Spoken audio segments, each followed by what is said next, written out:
अस्सलाम वालेकुम दोस्तों, की हाल चाल ने जनाब। तुसी वेखदे पे हो देश पंजाब टीवी ते मैं तुहाड़ा मेज़बान मुहम्मद अफजल जोया।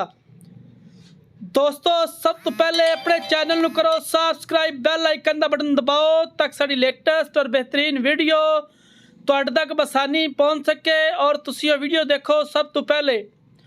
दोस्तों डेली की निस्बत अज दो गावां की वीडियो है जनाब। आरिफ वाला मंडी के विच मौजूद है।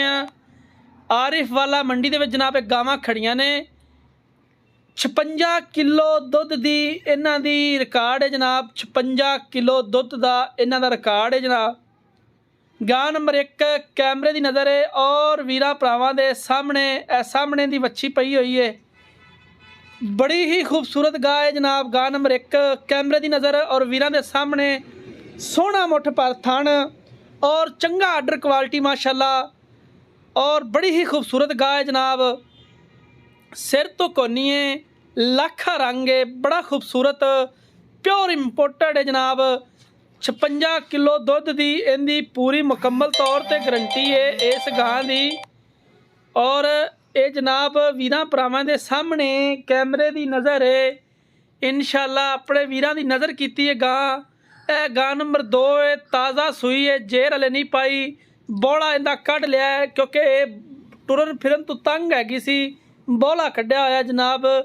इस गां की हाज़र मौके 40 लीटर दुध की इनकी जनाब गारंटी है।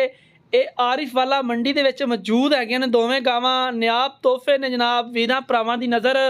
फार्मिंग वास्ते बहुत ज़बरदस्त ने। राबता नंबर डिस्क्रिप्शन दे विच हुंदा साडा 0307 351 8578। इस नंबर ते जनाब साडी व्हाट्सएप ते ईमो का नंबर ये हुंदा है। दोस्तों माशाल्लाह जरूर पढ़नी है। चिट्टी सफेद वच्छी है जनाब। इस गां दी मूँह रत्ता है। यह गां नंबर 1 जनाब फिर ते वीरां दे सामने आर्डर क्वालिटी बहुत ज़बरदस्त। इंशाल्लाह डेली बड़े ही खूबसूरत जानवर लियाई देने और लब के तोहफे। उम्मीद करांगे वीडियो पसंद आएगी। वीडियो पसंद आए लाइक तो शेयर लाजमी करना। मिलांगे एक नई वीडियो के नाल। अपने मेज़बान नूं दिओ इजाज़त।